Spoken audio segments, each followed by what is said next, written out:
Oh, nice. There you go. Cheers. Cheers. Thanks for coming in, Steph. Welcome to the podcast. How has everything been for you? How have you been lately? It's a bit of a weird question to ask It's everyone. a loaded question in a way. Like, it's so loaded. Not even like as a bad thing. It's just like shit. Like COVID's really fucked us all up. Like with me, like this year, I was working in a warehouse at the start of the year and like really lucky because I was working in a cafe before that. So like if I was still there, I would have been fucked. But that really picked up because everyone's like, at home, let's order shit online that we don't need. So like I had a really good job. I just hated it. Like it was just real bad. So I just left that and kind of just got into this little routine of like working on my brain and fixing that stuff because like at the root of it all, if that's not right, then nothing else can be from there. It's like, you know, if you have bad foundations, you're not going to get anywhere. So that's really cool. But like, it's, I don't know. I think I've been good. Like just slowly, progressively, like kind of just taking those little baby steps to kind of getting to where I want to be. And like, it's kind of come quicker than I expected, but I don't expect to get to my end goal. Like, I feel like the start's always like you go hard and fast and then you get into that routine and then you just keep progressively getting like every step from there. But like I made some big things like I applied for uni, I got into uni. So I start next year. So I'm doing environmental management. So that's like my end goal kind of thing. Like I had a call yesterday from the guy at the university and he was like, what made you want to do this? And I was like, I hate throwing my food scraps in the bin. So I started composting. Oh, that's because I remember when we did the show and tell thing, you guys had the worm farm. That you showed it. You tried to show some of the worm farm. It was so funny. I was so drunk that night. And then I was just like, I just hate taking the bins out every week. I just forget all the time.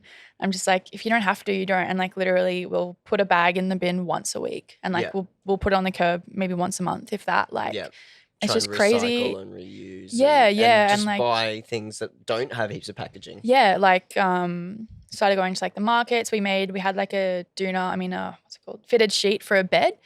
And we didn't need it anymore. So we cut it up and like just made little bags, like produce bags. Oh yeah, just to take, Yeah, and it's just like little things like that you would just buy that's available. But it's like if you have this stuff at home to do it.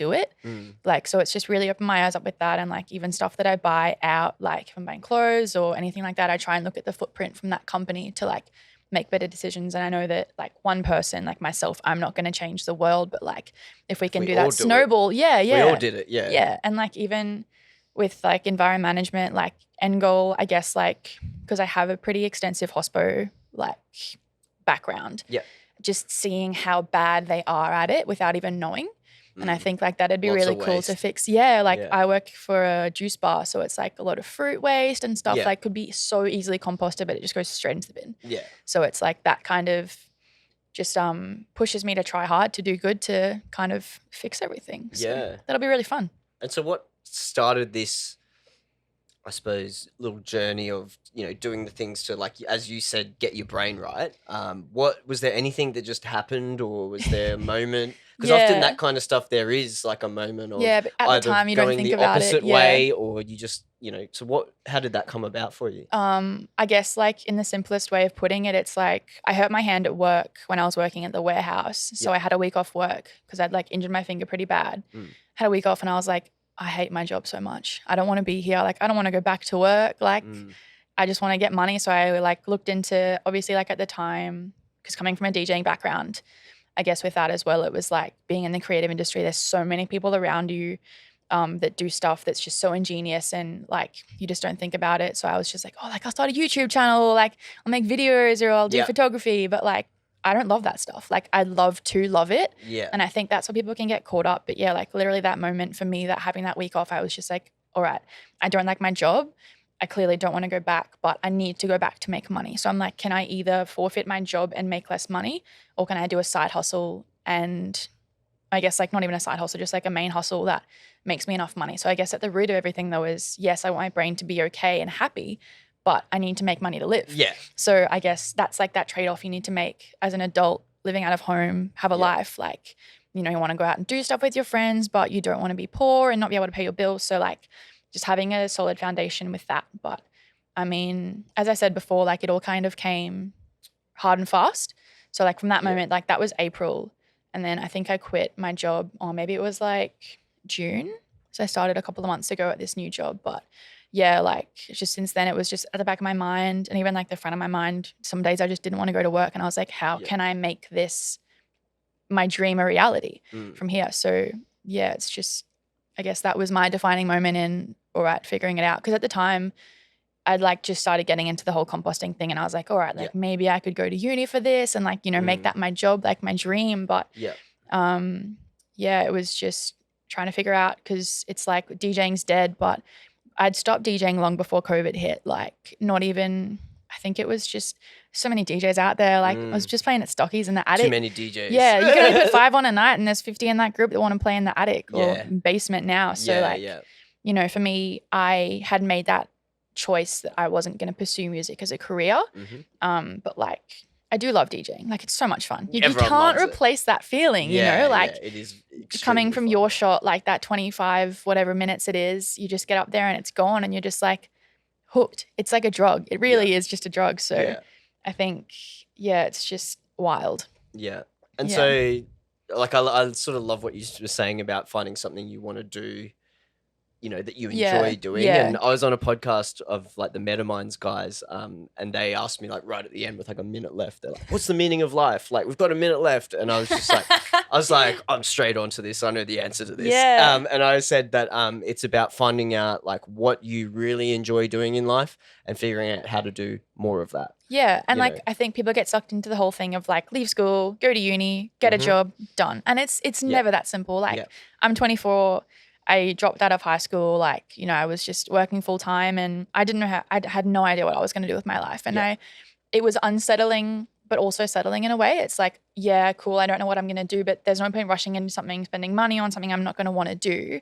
It's never too late. Like people in their 40s and 50s can go to uni and still change careers. Like, you know, we get sucked into this whole premise of, while you're young, you need to figure out what you're going to do, but you don't have to do it. And I think as well, like going back into the DJing thing, like I did the whole thing with DJing where it's like, do your shot, make friends with all the DJs, do all that, and then like learn how to produce and then become a famous DJ. But like, it can be a really toxic environment sometimes, I think, with people who think they need to do it, but don't actually want to do it. And so I think it's really hard because it's well, like if your friends are all doing it, you want to be doing it too. But it's like, how do you tell your friends and yourself that it's not for you? Like, I just think that can be a really hard thing, because if you don't want to be in the producing or DJing industry, it's like, all right, cool, I'm not going to be friends with these people anymore. Or like, do we have that kind of solid foundation? All our friendship was? Exactly. DJ friends? It's like, you know, what more is there to this friendship than music? And that, like this year, especially with everything shutting down, has really shown me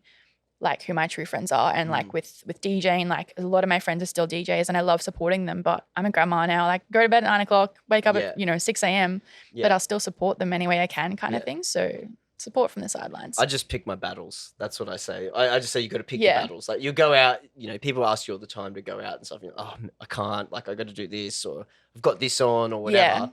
But then sometimes you're just like, all right, I'm coming to this, you know, like it's like one thing a month or something that you go out to. So that's what I've found. It's still nice, like being included as well, like as lame as that sounds, but it's just like to be thought of, to be added, like just say your friend's playing a gig and they're like, yeah, come, like I really want you there. And it's like, I really appreciate that you want me to be there. But like at the same time, if it's not going to be good for me or my mental health to be there, like you need to be okay with me not being there, but I still support you, just not physically. And it's hard when you've got like you said, so many friends in the industry. If you said yes to going to see everyone's gig, you'd just be out 24, you know, like every night, every weekend. You see those people that are out doing it all the time, and I tip my hat to those people. Like honestly, I love that for them and their friends and stuff. It's just like, if you can do it, 100% do it. But if you can't and you have other commitments, like, you know, other stuff going on, let that be your like number one. I think like there's literally nothing wrong with having yourself as your first priority. And I think that's not done enough at the moment. I was really drunk at a house the other week. It's just like an impromptu little like potluck dinner kind of thing. The like, best, and just, you know, beers and late into the night. And someone said to me, they said like literally the one job you have is to look after yourself. Like that's before anything else, that's the one thing you have. And people are like, oh, it's too hard to exercise or it's too hard to eat right. It's like, just your one job. Like you really, like when it comes down to it, you really have one job, and it's to look after yourself. And so many people just like make excuses. Oh, I'm too Yeah. busy and that. It's like, but that's your And one like job. your body is really good at covering up, I reckon, as well. Like Yeah. I used to eat like trash. I wouldn't exercise. I'd Yeah. sleep for 10 hours and wake up at midday and, you Yeah. know, everything was whack. But like looking back, I'm like, how did I survive that? I think you just get used to it. It's like you said Yeah, about working yeah. as well. You're in that habit of just going to work. This is what I do to make the money, and then I have fun when I'm not at work. Yeah. And then you Yeah. had that week off, and you're like, oh, actually, like Why am I doing that's this? that's not, because you just get used to that routine. I think, you know, you get comfortable. Everyone, But yeah, you know, like always once gets you just, comfortable. I guess, like again with the trade-offs, like if you want to look after yourself, something's got to give. So like, you know, I started waking up earlier, going to bed earlier so I can wake up, get out. We'd go for an hour walk every day, and it's on and off. Like I haven't done it in a while now, but like I'm really lucky that I work close enough to where I live. I can either ride my bike or walk to work. Yeah, that's so for me, awesome. that's my exercise for the day. Yeah, yeah. And like It clears your head a bit too. When It does, you like, walk or yeah. something, because you just that alone time, and you know, Yeah. just to get the blood flowing a bit. And Even just I wake was up just a gonna be like, bit, oh, I'm just gonna drive. Like it means I can spend more time at home watching YouTube videos. And I was Yeah. like, why am I doing this? Like I could just go out for a walk. Yeah. It was a beautiful day. So I was just like, hell yeah, I love that.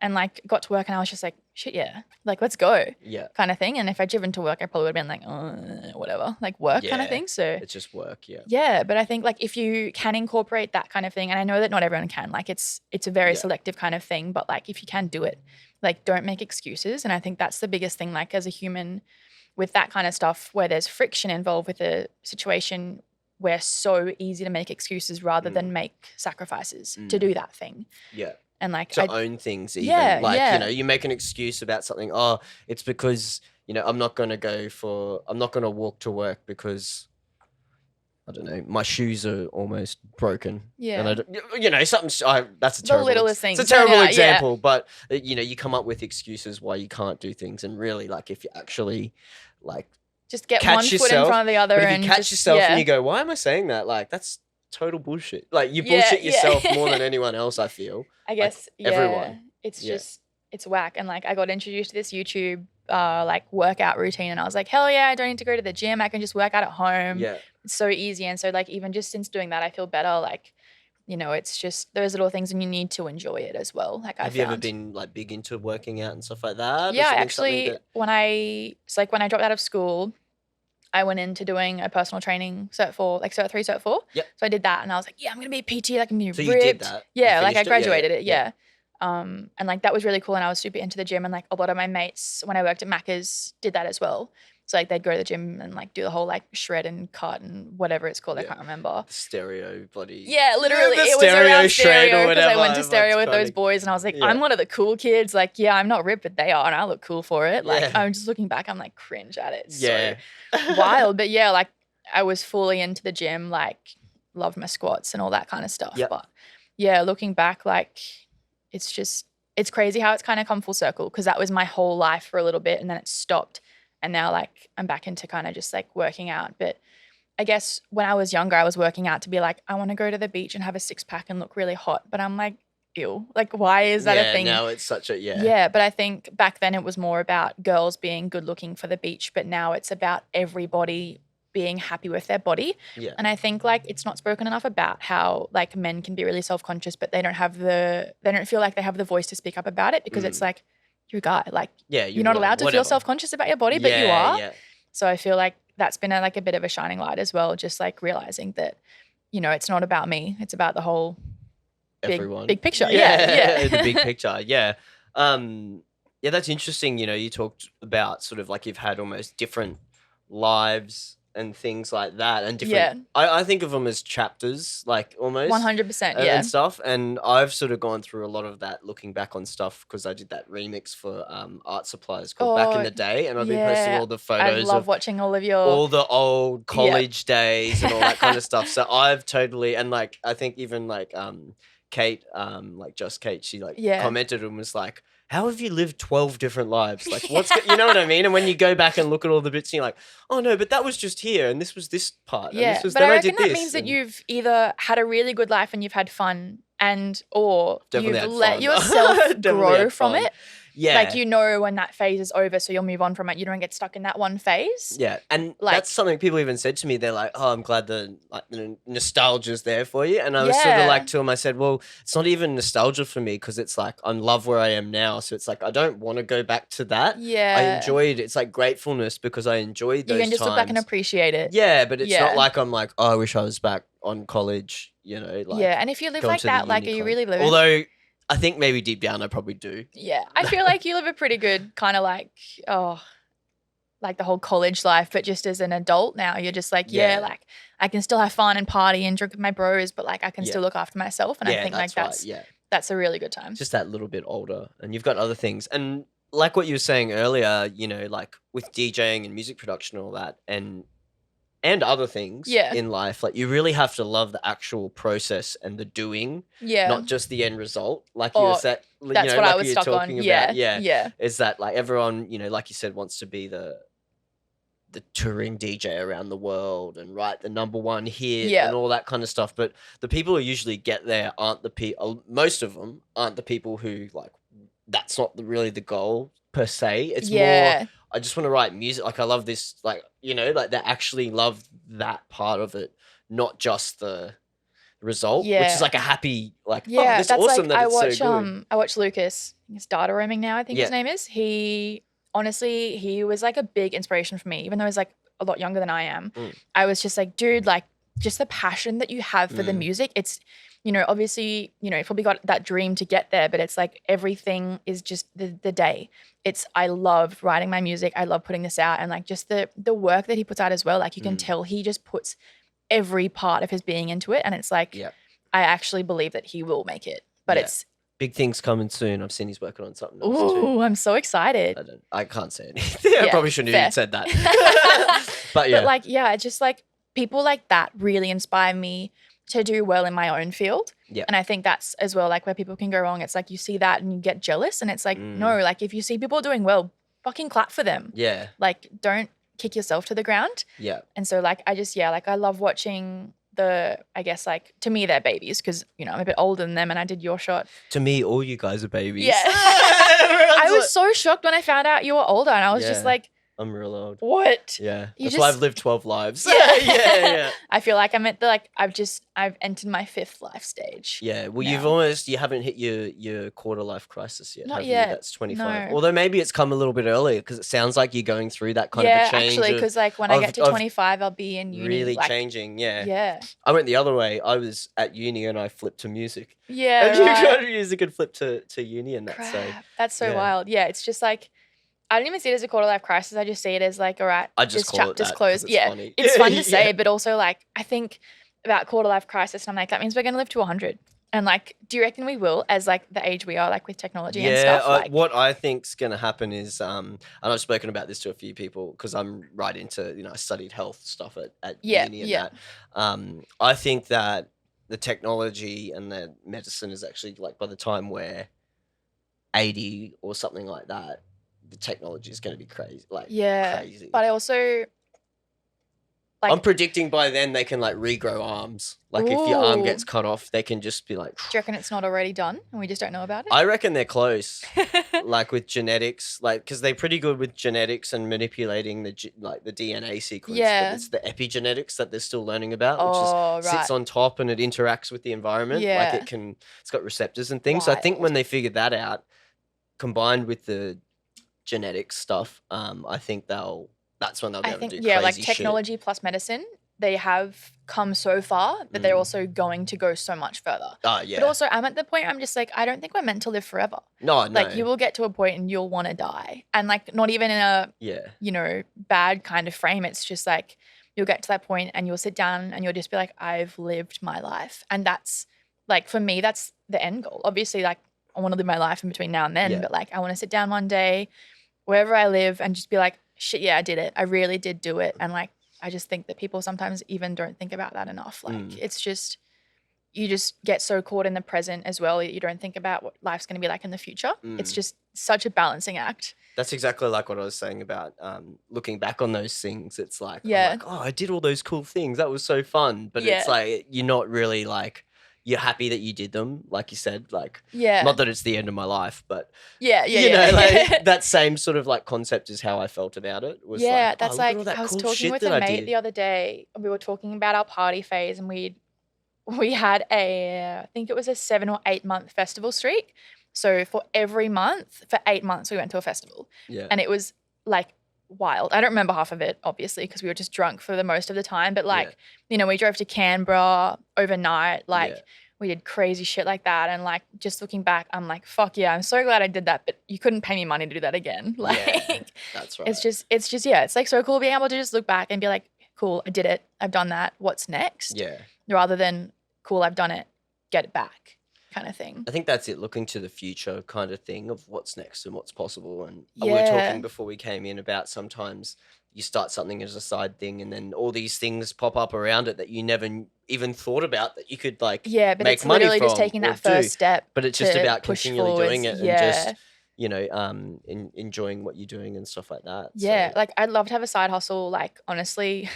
what are you thinking? Come on, let's brainstorm. What I have want you to got any sell good compost. Yeah. Because like, oh, I don't know, you probably could just give it away for free. Like that's how I am because I make money. But like, I think that people need to get more into like permaculture and gardening and stuff like that. But like, I only have a little balcony. Like I can only keep so much of it with myself. And like, Have you seen, what was it? You just reminded me of like when you said permaculture and that, and you said you have a small balcony. The old where they'd have the fish tank and then they'd have the hydroponic set up on top. Oh, have you seen those? I don't think I have, but it sounds cool. Because the fish, their poop and stuff, then mixes in the water. And helps to fertilize the plants with nutrients, and then they get the water from it. So it's like a little ecosystem. Yeah, you should. I'll check that out. How to do that? That's cool. Yeah, it's really cool. Yeah, because they do. I think it's called aquaponics. Oh, sure. that Something rings a like bell. that. Yeah. Yeah. No, but like, because like obviously we just use our food waste and that turns into compost. So I'm just like, who wants it? What can I do And with that it? stuff's awesome for growing. Yeah, like, legit. Like if I had a vegetables and stuff. garden, man, it'd be so sexy. But I just don't have the room for it. Like we have a share kind of gardeny thing, but you don't have any like herbs or. we've got little herbs like hanging over the balcony. Yeah, man, like, that morning sun hits them. herbs, they're maybe growing. some cherry tomatoes even you could That's grow. next. Yeah. I would love to do like chilies are good too. Yeah, If chilies you like are good. chili, if you like we chili. do like chilies. I'm just like we don't use them enough. Like you can just buy a pack from Woolies and freeze them, kind of Yeah. thing, for like how much we use. But I'd love to have like some citrus trees, but they do grow quite big, so it's like you need to get dwarf ones. Yeah. Have you seen the ones that you can like have grafted?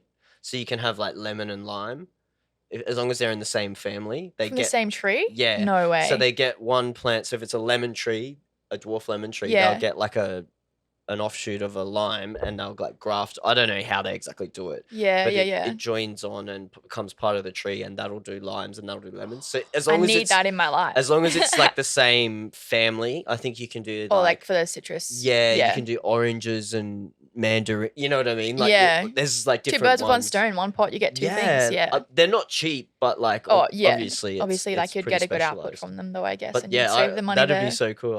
I'd love to just have a tree somewhere Yeah. like that you can just be like, yes, it does lemons and limes. But like someone has thought about that and made it a reality, and that just blows my mind. Like even like we just bought a 4-wheel drive, so like we're looking into like getting stuff for it, and it's like max tracks, the things you put under the tires to get out of like sand and shit. And I was like, they haven't always existed. Yeah. Someone was out one day, thought about it, and now it exists. They probably would have just got like branches and Yeah, logs and stuck them literally, under like, the you just tires, put and they're them like, as a- why don't we just get something that's like just thing buy that some you could- plastic thing that you can just use so Yeah. you never have to worry about it. And I'm just like, I'd love to invent something like that. But Yeah. also like, I guess you just have to get to that point where you do something enough times and you're like, what can make this process either like streamlined, easier, more affordable, or just like generally a better experience for everybody involved?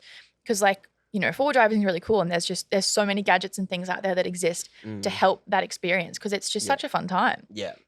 But it's I love that kind wild. of stuff, thinking about like new products or new ideas. Like that's very like we were talking about thinking in the future sort of a thing. But every time I've thought of most things, it's like, you look it up and like someone's done it. Yeah. It's always they've like, done it, yeah. What's that agent in my phone thinking about when I say these things out loud? Like, are they going to do it before they're I taking can? your ideas. Yeah, if you got TikTok on your phone or whatever.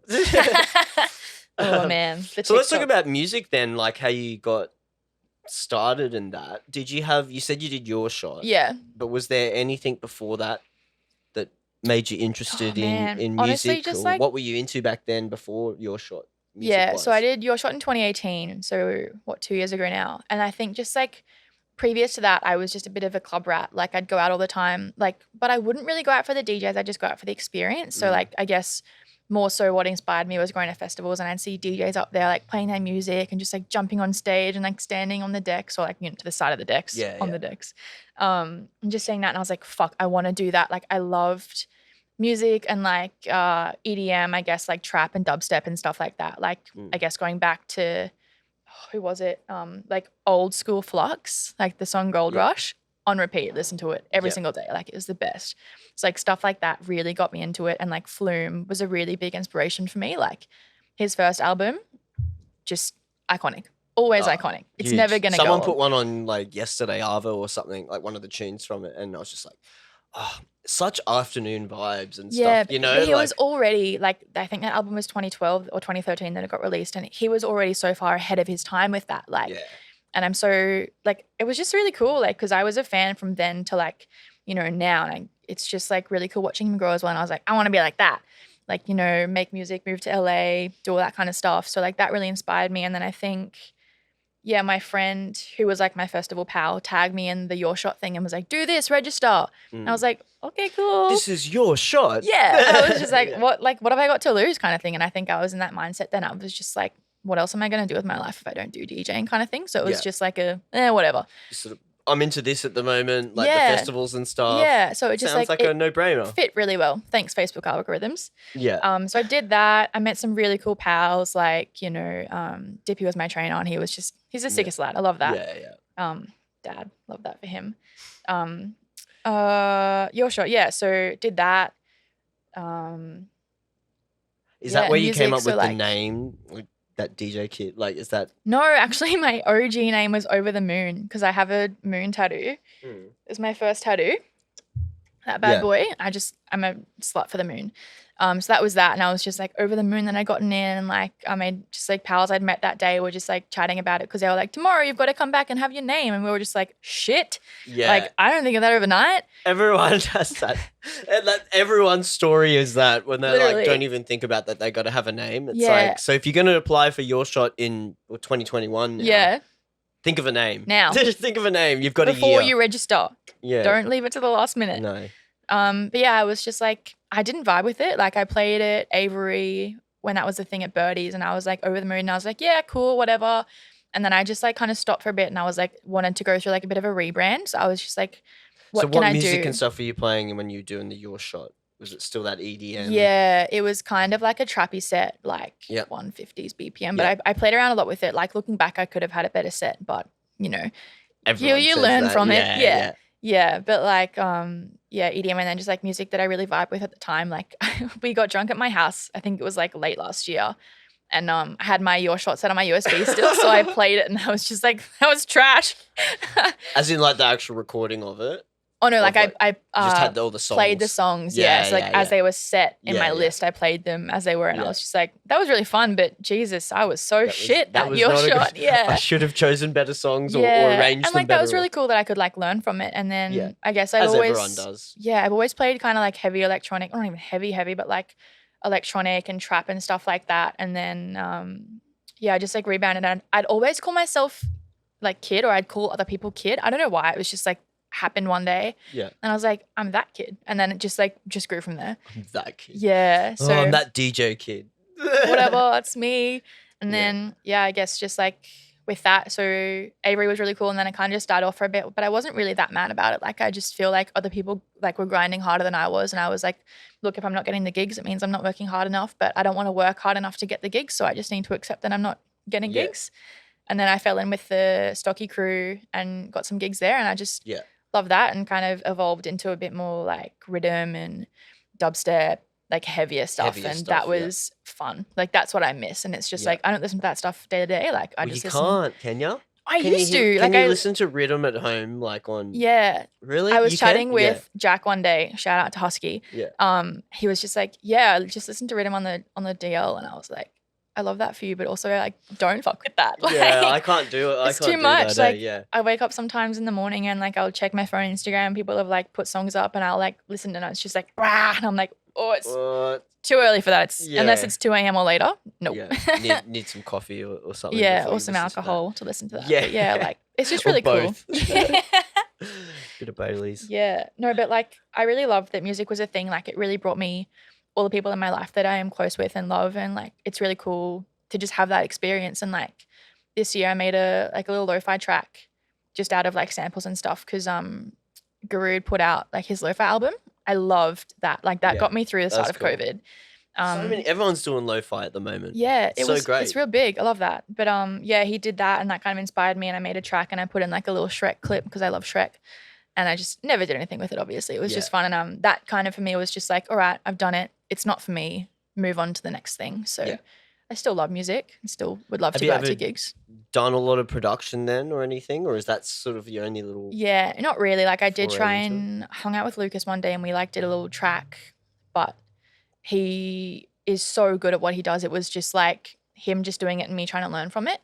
And like I've, did the whole like organize sessions with pals and they just like try and teach me, but I just, my brain wouldn't pick it up. And I think it's just because I didn't have the passion for it that I didn't want to take it all in kind of thing. But having friends out there, to make it like... it's so much. And unless you really, really it's a vibe can with of worms. it, Everyone always says like Butters, Liam, he always says, oh, it's a can of worms. Like once you open it, it's like, you keep like I still learn stuff on the day, like every day. It's like, oh really? I never knew that. Like, it's crazy, and like I high key respect everyone that can do it. It's such a talent, but like it's just not for me. And I like becoming at peace with that as myself was just like shit. Like, all right, what's next? And that's why you try all the things. Yeah, so like, that you can figure out what the thing is that you really can't go through your life and just not try things because you're scared to fail. And that was like a really big like turning point for me. And like when you're a kid, your mom or dad's just like, like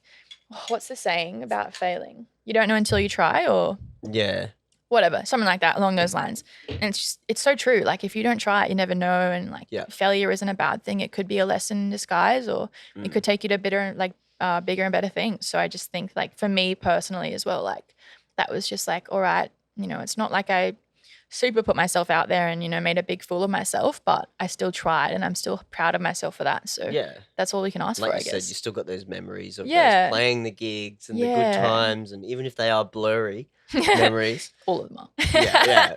They're still great memories, something that I've like picked up in the last sort of like year or two has been like you were saying about like, it's all right to fail and do things wrong. And now when I get that feeling of like being a bit scared about something, I always think of that. It's like, you should do that. Yeah. For me now, I've like flipped it. It's like a trigger for me now. It's like if I'm like nervous about something, or I think, or can I pull that off or whatever, to me, I'm like, you're feeling that means you should do it. Like, at least give it a, try I feel like that can be the point of no return, right? So if you get there and you weren't someone else, just say someone else did it and they were like, oh, it's scary and hard, I'm going to back away now. It means that they weren't 100% in it. And that was with me, I think, for music as well. Like I got to that point of that point, and it was scary and hard and I was scared of failing. So I was just like, back away because it's not for me. But like, that's really cool that that's like a trigger for you. Like I've never thought about it like that. I get scared about things and I'm like, I should do that. I'm scared. Why? Like I am terrified of uni. Like I know it's not going to be an easy 3 years, but I'm just like, I reckon you'll do I'm awesome scared, but I'm just so excited. Like I know that I'm scared because I'm passionate about it and I love it and I want to do really well. Yeah. Like I want to, like end goal, I guess like career, I'd love to just be like a freelancer who could go around to different companies and just like help them reduce their impact, and even to just like train their employees. Cause like obviously working for a lot of different places, I've seen different people, doing their thing and either just like not caring about like things that the company tells them to do or stuff like that. And it's like, I saw recently a product has been developed. It's like compostable plastic shrink wrap. So it's like, large scale cling wrap that's used to like wrap pallets. Yeah. So that's compostable, but you have to put it in a compost bin. Yeah. You can't just throw it into like a normal bin. Yeah. So it's like, but that's the most thing with most products, isn't it? Like with the compostable or recyclable or whatever it is, it's like there's heaps of products out there like that. But if you just put in a normal bin. Yeah, you've got to have a lot of, you have to have all of the faith in the consumer that they're going to do the right thing. So I think what I would love to do is help those companies create those products, or, you know, create like better policies within their companies to have those things, but also then train the people to care, because Yeah. you can't just tell someone to do something and if they don't care, they're not going to do it. Mm. Like, that's just basic human fundamentals. Yeah. Like, if you don't align with that value, it's not going to mean shit to you. So like Yeah. just getting people to understand, either like scare tactics for me, just that's such bullshit. Like the world's going to end and we're going to, you know, die in flames. But it's like, yeah, it might happen. But if that's just going to scare people and make them not want to do it, why are we doing that way? So like being able to train people up to be like, all right, I'm doing this because of this, and like making it like resonate with them as well as the earth. But I think it's slowly moving towards that way. As a general population of caring about people those issues. definitely have the thought more now than they did. Like even 5 years ago, even 5 years ago, don't you think the climate, in terms of climate, what a appropriate word to use, but the like general population wasn't as aware or invested in the environment. Like, I feel I am far more now, and same with heaps of people I know. Like, no one was really talking about all the, you know, a lot of the stuff. I reckon they were, but just not as many, you know, as it wasn't now. a widespread, but I think like for Australia at least, like for us maybe in Queensland, the big change was that Woolies and Coles stopped selling plastic bags. Yeah. Like it was like bring your own bag or buy a bag, and like it made an uproar. Like people were so mad about it, but it's not. It's like literally I have a bag in my car all the time now because I'm like, I go to the shops, and then even if I don't and I go to the shops without a bag, I will put it all in my arms and carry it home. Like not buying a bag. Yeah. So like well, that's like even when we went to the shops last night to cook some dinner, I was like, we're walking out the door and I'm like, do we have a bag? Like, you know, like it's like something you just think about. Like, it's just like I need a bag. Like, it's not even a big deal. Actually, so Woolies is doing their new meat packaging is changed to a compostable paper. Oh, package. Like the base? Yeah, the base part. Yeah. It's still got plastic like shrink wrap on it, but it's 70% less. Or whatever, and they're slowly moving all of their meat packaging towards that. That's sick. And then they need to use that compostable plastic. Well, they said the plastic can be used. You know how like Woolies and Coles have like the red cycle. Yeah, the red cycle and that. So you can put the plastic in that stuff. Yeah. Well, we do that with like all of the plastic, and like even like on the back of it, like chip packets have the red cycle logo on the back. So it's like really cool because like you wouldn't even think about it because it's not like a plastic. Yeah. But it can be recycled. Like like instead of putting it in the bin, you can chuck it there, and like for me and my laziness, it's just like the less that goes in the general bin, the less I have to take it out. So the happier I am. Yeah. I think you just reminded me when you were talking about like all the, you know, environmental stuff as well, that I remember seeing like I don't know, it was a TV show or a documentary or something, and it was about this like place in Japan, I think it was, and they have like 20 or 25 different bins or categories of bin in each. Like, you know what I mean? So it's like you actually, and they recycle, you know, they actually recycle They actually do it. Yeah, but everyone has to put it into the different categories of, I don't know what they all are, but I can't remember, but it was like, you know, there's like paper, plastic, metal, like, and they actually separate it out, and I think it's like it's got the lowest waste in the world, or like that's what it was about. I need to look that up. That's sick. Moving to Japan. That's like Japanese, even at home, like we have I think like 5 bins in our kitchen that are all kind of like hidden, but there's just like, you know, rubbish bin, plastics bin, compost bin, like glasses and bottles for recycling, and then like just general recycling, and like even it's not even that hard because once you get used to it, you're just like, oh yep, it goes in this store, or yep, it goes in this bin. Like it just becomes a habit. Whereas like it's I like guess grabbing the bag before you go to the shops. Once you get it into your brain enough times, it's just like that kind of thing. Even like back to producing, like with music, like once you do it, like yes, there's always things to learn, and I still find myself learning things about the environment and composting and that kind of stuff every day. But like once it becomes a habit, it's just easy to follow, and then you can pick up other things along the way that help that journey that you're on. So I think like that can kind of come down to anything you do, but it's just like you either need to be passionate enough about it or have that kind of like, you know, meaning for it to you to like get it rolling. Yeah, that's really cool. Let's have a quick break because I actually need to go take a pee, and then we'll does that to you. Come back. All right, see you guys soon.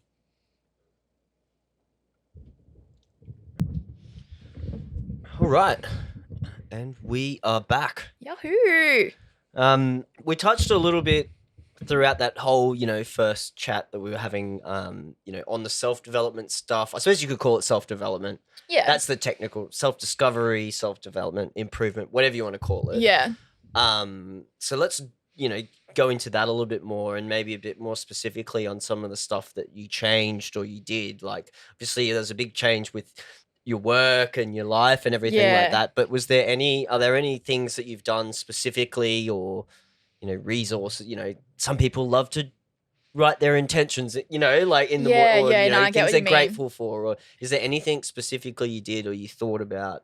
I guess like process wise. Yeah, Like, to get to where you're sort of going. yeah, I'm a big nerd for books, and like Yeah. the COVID thing was just like nice to have time to read books. And I read Physical books, like yeah. reading books, yeah. Because I'm I a- listen to audio. I'm not a reader, so I listen to audio. I think like I might get into audiobooks if I'm gonna walk to work, because like Yeah. that'd be really sick to just like walk and listen rather I got than heaps walk of and good try and ones read. for you. Yeah, all right, Yeah. I'll take those. But I think like I read The Power of Now, which is like Okay. a very widely talked about book, I guess, Mhm. and that was kind of a big thing for me because it was more so about just being present in the moment that you Yeah. have now, and like being able to accept the future and what's going to happen and what has happened. But Yeah. for me, I think that actually really helped ease my anxiety, because I think it happens a lot in music. I think like with DJing, like you're anxious, you get anxiety. Like it's such a common thing, but it's not really talked about that often. So like for me, that was really good, because I was just like, shit, like I'm really anxious because I'm either worried about something I've said, something I've done, something that I have to do in the future, or something that I'm like preparing for. So like that to me just like really zoned me into kind of just be more focused on, all right, what am I doing now? What can I do now? Rather than be like, shit, like I can't physically or mentally do anything right now for this, but how do I get, away from that kind of thing? So that was really cool. I'm like doing that. And I have like a bullet, like a journal. So I've written down, I just like at the start of it, I have like each month. So I've got like August. And that was like a pretty defining month for me, because I just wrote down like either what I want from the month, what I'm going to do, and just to get it out of my brain. Because I feel like for me personally, like if something is in my brain and I write it down, if it's giving me grief, once it's been written down, it's kind of gone. Like it's just a brain it's not dump. in your head. Yeah. I and kind you don't of think about it or something. Yeah, it's like my hard drive kind of thing. Like once you put it there, it's not taking up room on your computer, like your brain. So I did that. That's such a great analogy. Yeah. Yeah. I think I have problems with I that listened all to the that in time. like a YouTube video or something. I don't know. I didn't think of it personally, but that for me. So like in August, it was like apply for uni. I had to do a stat test to get into uni. Yeah. And then it was like learn about 4-wheel drives and like look into buying a 4-wheel drive. And I ticked off all of my boxes. Like I did the test. I got into uni. I start uni next year. Bought a 4B, like all that kind of stuff. So it's just like writing it down really does help, and it keeps you accountable, because like I didn't look at it every single day, but I knew that it was there. Yeah. But it wasn't giving me that grief of like having that built up anxiety of I need to do this. It was just like I know that I want to do this. I've written it down and I know what steps I need to take to get there. Yeah. And then I would just track shit I was doing every day to just hold myself accountable. So like I'd have little goals that I wanted to meet, and like it's only ever like 5 or 6 little things, because if you've got too many daily, you just get so overwhelmed. So and then like you don't complete them all, then you go, oh, I didn't finish it. Like, and it's like you I get don't down finish on yourself. one, and I'm just gonna give up altogether. So it's just like keeping yourself with like that momentum, rather than just like beating yourself down. So like that for me was really cool. But yeah, just like that kind of stuff, and being more present, and like noticing who I was spending time with, and just being like, all right, am I really enjoying this? Am I getting value out of it, or am I just doing it because it's a habit? Like I had hung out with a friend this morning. And it was just like, we don't see each other all the time. And we're in our 20s, like mid-20s now. So it's like, back when we worked at Macca's together, it was just like, I'm going to hang out every weekend and like go to the beach and do this kind of shit. You see each other all the time Yeah. But when you grow up and you have your own lives, like you just don't get the time for it, and you feel guilty in a way. But it's like, if your friends make you feel bad for doing that stuff that is like personal to you, or like you have to make yourself your number one, you shouldn't have them in your life.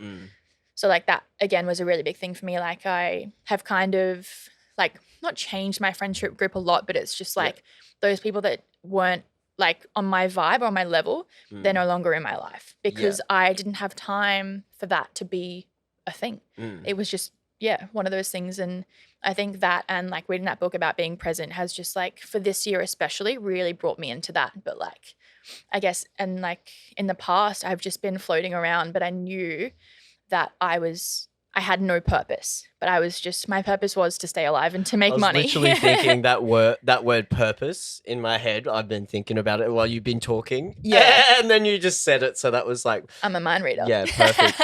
But like, and I feel like that's such a big thing for this COVID sort of time, and especially for people in the music industry. Yeah. If they were particularly maybe just DJs and didn't produce as much or Yeah. anything like that, they've sort of, it's for that period there where there was nothing on, you didn't really have a purpose. Yeah. You know what I mean? Like you could do live streams and that, but I could see how people would sort of be like, well, I can't go and play gigs. I can't do whatever. Like, what's Yeah. the point, you know? Yeah. So I think it's interesting to see people, you know, like yourself and like other people who have then gone, all right, well, if, you know, that's not my purpose or whatever, like, let's figure out what it is. Yeah, exactly. Because if you don't have one, you just get lost, and that's when you just start drinking every day and not doing yeah, and you anything. spiral. You like go, you just, know, and yeah. all of a sudden you've spent 2 weeks drinking every day, and you feel like shit. Yeah. And you know, and so I think that's something that I really at the start of COVID was trying to push hard on people. Yeah, and there was definitely. lots of pushback to me pushing it too. I push too hard sometimes, and I apologize to some people. yeah, and you know what I mean? There's a fine line there. Because I'm like, you know, like, yeah, it sucks, but you know, the world sucks for a lot of people all the time. Yeah. You don't see us telling them not to keep trying. Exactly. You know? Yeah. And so I felt like, you know, a lot of people were saying, oh, you know, it's like, it's terrible, you know, and then, you know, obviously I understand mental health issues affect these kind of things. Yeah, definitely. But we don't, that stuff's gone on for the whole of, you know, existence. Yeah, like that was life. Here before COVID. Yeah. Why are we telling people why are we not trying to inspire and tell people to find their passion and do that kind of stuff in this time? Just because more of us are in these shit times doesn't mean that we shouldn't be trying. You know? And I think like because we're all in it together, it's like band together to help everyone out. Like if you notice a mate not doing well, like reach out, like hang with them, help them, you know, master their craft kind of thing. Yeah. Like for me, like I got taught that from a very young age about like life being unfair, but it's unfair to everyone. Like, my dad passed away when I was 14. Yeah. So like for me, that was a really big wake up to be like, oh shit, like life isn't what it's all cracked up to be sometimes. Like that was just like, that was a big thing. So it was just like even COVID, like everyone is going through shit and you are allowed to feel like shit. But if you drag it on, it's just going to make it worse. Whereas if you try and, you know, pick yourself up or lean on your friends or your family, like you can get out of it as a group, as a team, rather than just sit in that kind of like puddle of miserable shit by yourself. Yeah. It's just like, when I was younger, like I really leaned on my family and my close friends and that pulled me out. And like, even with now, like I have been very lucky through COVID and I'm so aware of that. Like haven't lost a job, haven't lost any money, income. I'm like super lucky in COVID. And like some of my mates did have that and I would just like try and reach out to them and be like, look, you're like, you know, it's shit. Yeah, it's shit, but it's gonna be okay. So like that is just like a big wake up call, I think, for people to just like either not let themselves get into that rut, or if they are in that rut, just be like, all right, I'm in this rut, I accept it. How can I get out? Yeah. That's it. Like I definitely reached out to a heap of people in the industry that I knew that, you know, I was like, knew that they were like full time. That was their how they made their income, money. And it's like, hey, are you gonna be all right? Like, have you got family here? You know, that kind of stuff. Like, you know, what are you gonna be all good? And you know, it was great to just see a lot of those guys and girls very positive about it. Yeah. The ones that I reached out to anyway. So that was, I think like back to what you were saying about the whole like pushing for purpose. It's just like you can push and push, but like if people don't want it, they're either going to bite back, like you said, or they're going to just crawl back into their hole. And I think like the whole thing about COVID, like I remember when it started, everyone was just like, use this time to be with yourself and learn and like progress that into, you know, letting it flower later on. Yeah. And I think people were just like, no, I don't want to. No. I'm like, that's not the right attitude to have. Yeah. Like, yes, it's a very shit situation worldwide. Like, it's not just Australia. It's not just Brisbane. It's like everywhere. Everyone has been affected by it, no matter who you are, what you do, whatever. Like, obviously, some industries have been like hurt more than others. And that is really shit, especially considering that we're in that industry. But like, I just think if you don't take this time to learn from it, you like, there's a lot more beneath that surface than you know. Yeah. So I think like that was a big thing, like sidetracking here. But I was meant to go to Europe in April for the first time. So like, many people like man, I was the gutted. stories of people. They're like, I see a Facebook post. They're like, I was meant to fly to Europe today. I was meant to go to, I was meant to fly to this holiday, or go And on it's this just trip. like, it's just as bad as this is going to sound, but it's just like people asking for that kind of like guilt trip, pity me. Yeah. And it's like, yeah, you didn't get to go to Europe, but did you get your money back? Like, do you have you been put out financially? If not, kind of just be okay with it. Yeah. Like, get over it in a sense of like, the world will open up again one day. You will be able to still do it. It's not like, you've lost an arm or a leg or whatever kind of thing. Like, I think, and some people can take what they want, but like at the same time, I was meant to go to Europe, but I got all of my money back. I got $6,000 back. So like, I was so lucky and so thankful for that. But just like having that opportunity to be like, all right, cool. What now? So like saving up for the next trip so that when shit opens up again, we can go. Yeah. And it's just like having that positive energy. Because they'll be like, yes, everyone travel now. Where it's like, go explore Queensland. Like, half of it's full fucking driving. farms. You'll Literally, be I'm so excited. Yeah. When you said, I was like, oh, that's really cool. Because I've been saying like, I like to go camping at a minimum once a year. Like, that's sort of my thing. Yeah. Like, at very minimum. Yeah. At least twice. I'd love to go 4 or 5 times, a year. And I was like ready to go sort of camping and stuff. Like, and then COVID hit, and it was like, oh man. And now it's sort of like that perfect opportunity to be like, oh, we need to go and, do camp. I'd love to do a beer with camping. And so it's just, we go, like, there's no tickets or anything. We just go, we're going to this campsite. Everyone book your thing, and we just like book the whole campsite. Oh, that'd be sick. I'm so down for that. But no huge sound systems. Yeah. That's the rules. So you can have like a UE boom or a little sound system at your campsite. Yeah. And so then you could have different crews. And so, if you've got the safe guys who are playing all grime and that kind of stuff, you can go and chill over there. And then you'll have like some other guys, doing some more housey stuff here. And then you'll have some drum and bass, over here. And you could have little theme camps, I suppose. It's not like big style music stuff where there's decks and sound systems. No, it's just not. Like, You're sit not down, going to listen see to people. music Yeah, and the talk. music will be on in the back, Yeah. but it's more about meeting people. Because I had this realization that, like, after meeting people through here in studio, people who like electronic music are all pretty similar. Yeah, doesn't matter definitely. if they like rhythm or house or trap or dubstep, drum and bass. Yeah, we all have one trance. common thing, and it's music. Yeah, and so I feel like because we're never at the same places at the same time, like we don't go to a venue because they're playing rhythm and I don't like rhythm, or they're playing house and I don't like house. Like you don't get to actually meet those people, but I feel like if you did meet them, everyone would get on really well. Yeah. So I'm really feel like that'd be cool as well. That kind of a thing would be awesome because you could go around and float between different, I think it'd be easier more so than like a club, because in a club you're there, you're dancing, you're listening to the music, and sometimes it's just hard to connect unless you go out to smokers and just smoke. The music's too loud, and that's why I said not loud sound systems. Yeah, just something but in the it's like background it so you would can go let and you meet just people and talk and sit socialize. down, and there's nothing better in my opinion than just sitting in front of a fire, drinking beers, chilling with your mates, and just talking about life. Like, and I think camping really brings that out in people. Like, went camping a couple of weeks ago, and there was no cell reception there. So like, that's the best. Literally, it was just like you didn't have an outlet that wasn't your phone. So like, bring board games, and we had music playing in the background. But like, for those mates, it wasn't about like missing the clubs. It was about missing our friends. So like, we did that, and it was so cool. Yeah. So like, for me, camping is that kind of thing where it's just like, want to go with my friends, disconnect from the world, but reconnect with the people that I love.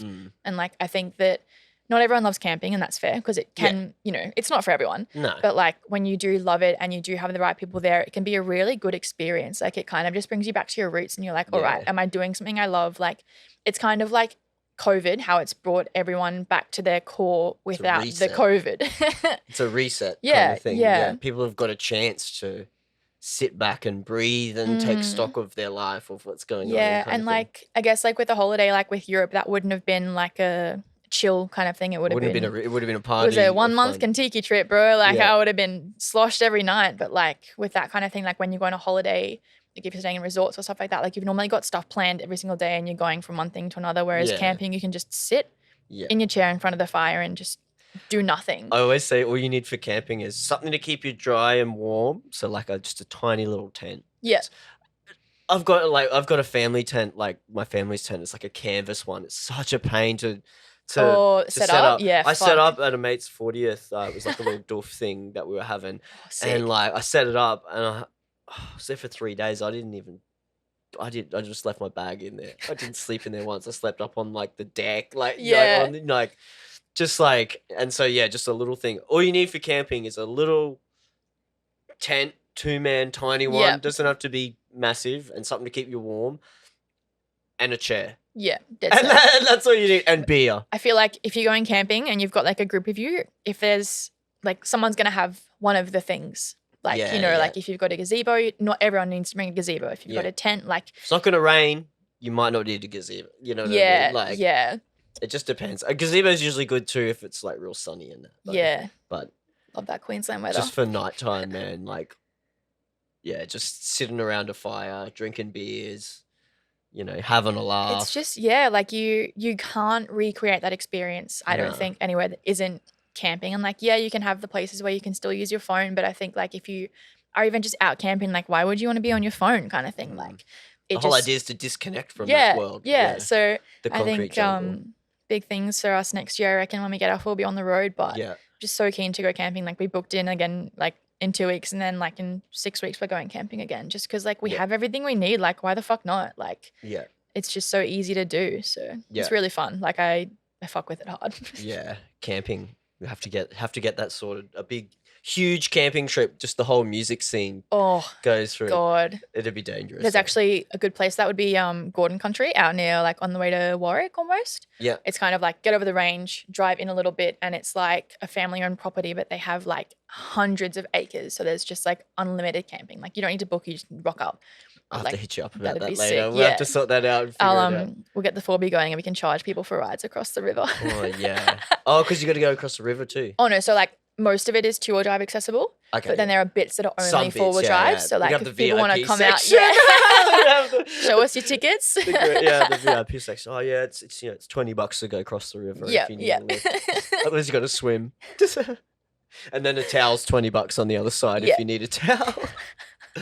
Oh, that can be the side hustle. It's a good side hustle, yeah. Yeah, Love that. yeah. I'll keep that in my mind. But yeah, I love what you were saying like earlier about writing stuff down, and and even you said before we started again, like, oh, I can see why you like doing this. Like, you get Yeah. to talk to people, and sometimes I find when you say something is the same as when you write it down. Like you say it, you don't think about it, you actually say it. Yeah. And then when you hear yourself say it, you go, oh, that's weird that I think that. Like that's a Yeah. weird, like it's different when you say it or write it down Yeah. to when it's just bouncing around in your Dead head. set. I reckon it's because like, what's a good like way to describe it? I guess like it's like in Harry Potter when he pulls the things out of his head and then puts them in the well and then he can like go back and look at them. Have you seen Harry Potter? I have seen it, but I can't remember. Oh, okay. It's one in, Which like- one is it? I think it's in like 5 or 6 maybe. Okay, I don't know, but like I don't it's like remember when you those get it ones out of too your well. brain, it becomes real. It's like a tangible thing that you have either like, spoken or written. And I think it's really good for like holding yourself accountable. Like I think we're talking about Google Keep, like the Google Yeah, apps. you're talking about the notes so and stuff. good. Yeah. So easy to organize. Like I've got in my pinned notes, it's like a 5-year plan. So I started that like late last year and that was just like, even just since then, it's changed so much. I was just like career, fitness, and like hobbies and like what I want to do or like, side hustle kind of things, but stuff like that. And it's changed from like I wanted an electric car or I wanted to make Yeah. music. And it's just like since then it's just like environment and 4B. And like, those two don't really go together very well. But like, You need you've one to you've go gotta- and experience a lot of the you've got to other live your one, yeah. life. Like I think that's just such a thing. But like when you write it down and I think like a big thing of being able to write it down is like being able to look at it easily. Like you don't need to look at it every day, but just having it there to like reflect on. And like I did a thing where I'd check back on it once a month and just be like, all right, am I doing this thing? And I'd write down like what I needed to do, not even in that month, but just like what I needed to do to get that goal started. And so like a lot of the time that was really good at holding me accountable because I was like, if I don't do it, do I want to do it kind of thing? Like if it's, I have to do X to get A, if I'm not doing X, do I really want to get that thing? Like it's just, it really pulls you back in to be like, why am I doing this kind of thing rather than just like, I'm doing it. That's kind of why I've got a thing about 5-year. Now everyone talks about a 5-year plan and that. Yeah. I've kind of got gripes with it because like I think plan's the wrong word. I think just saying I've got goals that I would like to achieve in that time tends Yeah. to be better, because I feel like goals can change, but if you change a plan, Yeah. No, it's just a fair, word fair. in my head. I think plan and goals, like a plan to me is always like a process of this, then this, then this, then this. Yeah. And if you change one of the things in the plan, then Yeah. it throws everything out. So Yeah. to me, just in my head, for the way I think of it, I've got to think when people say 5-year plan, I'm like, It's funny how brains work, hey? It's because wild. like you said, it's changed so quickly in such a short period. But something you've mentioned a few times now is like breaking it down into small little steps and goals, and that's something I learned when I was young doing gymnastics, because it's like, to do of one course, skill, you have to do like these 5 drills, and they do this tiny little section of each part of the skill. Looks nothing like the end product, but you have to do all these things Once and you put it all practice them all the together, time to put it together. So, and I think that's something that people don't talk about enough in life in general, because like, you say, oh, I want this goal. I want to be, do the consultant stuff for businesses and stuff. And it's like, well, if you don't, that's such a big goal. If you don't break it into the steps of like, it's I've like got to it do the seems test. so unmanageable or like unachievable. Sorry, if you don't break it down, because it's like, how am I going to get from lil me to consultant kind of thing? Like, there's a lot daunting. between there, and if you don't write it down or at least think about it, then it's like, it just seems unachievable. Like, same thing with music. Like, if you want to be a big shot DJ touring the world, how are you going to get from where you are today to there? And if you write it down, it's more likely that you'll achieve it, in my opinion, rather than just having 2 points on a timeline. And I think like, it's kind of like a recipe when you're cooking, right?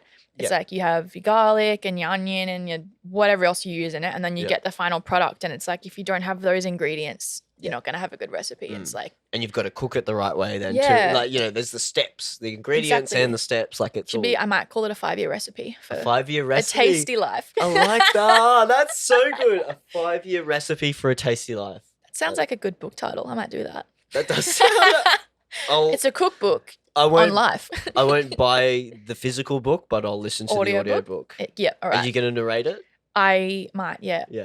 Or what I'll do is I will pull every word from the Shrek movie, from Shrek's voice, and you can listen to it from Shrek's point of view. That'd be pretty crazy. That'd be awesome. All right, I'll do it. What about like all the because I've noticed, and maybe this is just a byproduct of all the stuff you've been doing already, is just like the positivity and stuff I've seen online from you recently and stuff, just saying like, something about like life is a gift, like I hope you're using it well, something like that you said the other day. Is that something that's just been like a byproduct of what you're doing now, or is that something, a conscious decision, or have you looked into positivity much or anything? Like, I guess going back to that book, The Power of Now, that pulled me into the present, but that post specifically, so like my grandma passed away, I think, so like last Friday, and I was just like, shit, like I went, so my mum lives with her as well, but I went there the day before to see her, or not just to see her, but I went to see mum, and she was asleep and I didn't say hi to her. And I was like, it sat so poorly with me, because I was like, but you never know when your last day is going to be, kind of thing. And I know in my heart that I spent the time with her that I got really well. Yeah. And I was just like, if you don't have something to trigger you to be like, how can I, like be more appreciative or be more positive about my life, if you don't kind of see it? And like, I don't think I'm going to get to all of the friends I have on Facebook or whatever, but if I can hit 2 or 3 people with that kind of thing, like it's just really positive. And I think like, for me, that was a really eye-opening experience, because like she wasn't sick, she was just old. And that was such a thing. So I was just like, oh shit, all right. So I guess it's grieve, and then how can I see this as a positive experience to, kind of just move forward from it, rather than just dwell and be sad about it. So like, I guess learn something from and like going back to when my dad passed away, like I was so young, I did not process it at all. Like it was just so wild. So like looking back, that's my first experience with like a close family member dying since then. And I was just like, I've grown so much. How can I make this a more positive experience, rather than just not accepting it? So like, that was just a big thing for me. So did you find that maybe that even gave you a bit more closure on like your dad and stuff? Oh, 100%. And like, I've only been thinking about it, like in the last couple of days. I'm just like, even actually on the day, like we just kind of sat around at home, like with my mom and like some of her friends, and we were just like talking about it. And I just like was just like sitting there and was just like, shit, like this is really happening. Whereas like with dad, he had cancer. So it was like a long time coming kind of thing. And when he did, like, yes, it was still It's a sad, but we drawn out, knew it was sort coming. of thing, yeah. So it was just like accepting that death is just a natural thing. And like, however it happens, it's going to happen. So like, yeah, I definitely got to accept like that last final piece because it's been almost 10 years since dad. But yeah, like just even being there with mum because she was there when he died as well. So it was just one of those things where it was like, cool, like even though death is really bad, it brings people together in a good way. Like you don't get to manifest that experience organically. You cannot at all. Like you can't just pull people together and be like, let's all hang out. It's like someone's just died. Let's all see each other. And it's like, how do we make that a positive thing? Yeah. So it's like just, it's crazy. Yeah.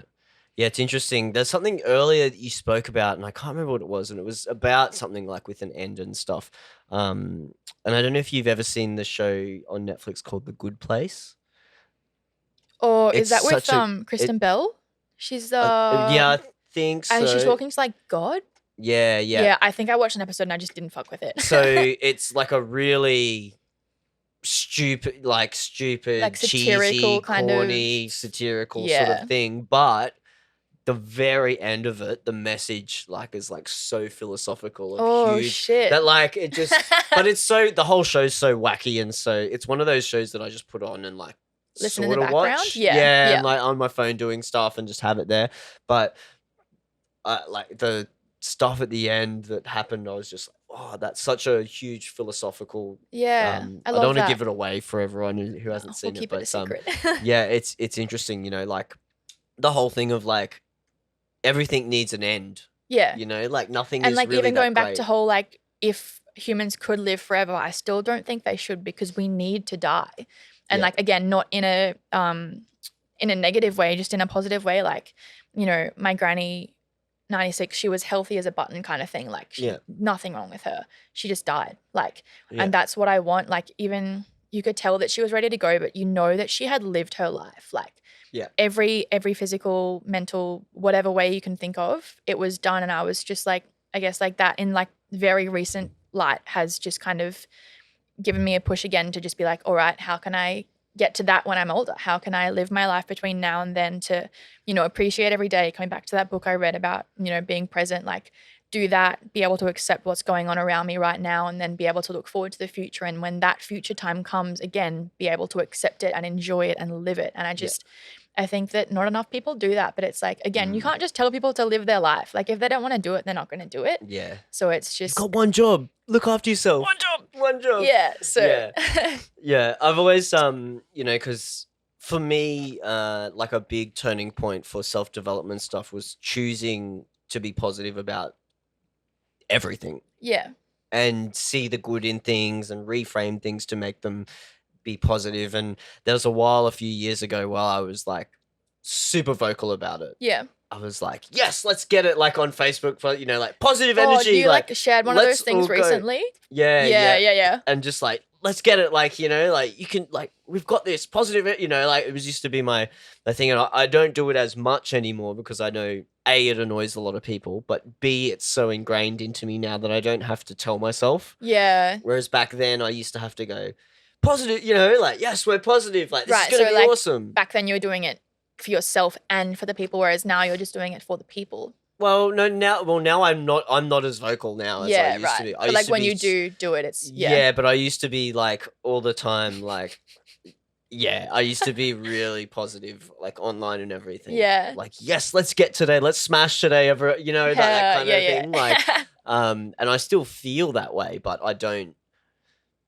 Back then I was saying it to convince myself. Yeah, but it's really cool that you have had that journey where you're like, you used to have to do it for yourself and now you just feel it within yourself. And yeah, that's really cool. I don't actually have to tell myself to be positive. And like, I can't explain to, like, so many people say, oh, it's like, but it's so fake, you know, like maybe at the start. Yeah. Because it's not how you feel, but it takes over and it doesn't end up being fake. Yeah, you know? No, like definitely. It's weird. Like a positivity to me is like a choice, and then from there, because you don't see all these positive things happening in your life when you're negative about everything. Yeah. But when you all of a sudden you're choosing to be positive, you're all of a sudden you're like, hey, this is really cool that I can come to this studio and make music. Or, Yeah. this is really cool. I can sit down with you and have a chat about something. Yeah. But there's all these, and even tiny, minute things that you would not, normally see. Once you start thinking in that positive mindset, you go, Definitely. oh, that's cool. Oh, that's cool. Whereas like Whereas when usually you're you negative, wouldn't even notice yeah, it,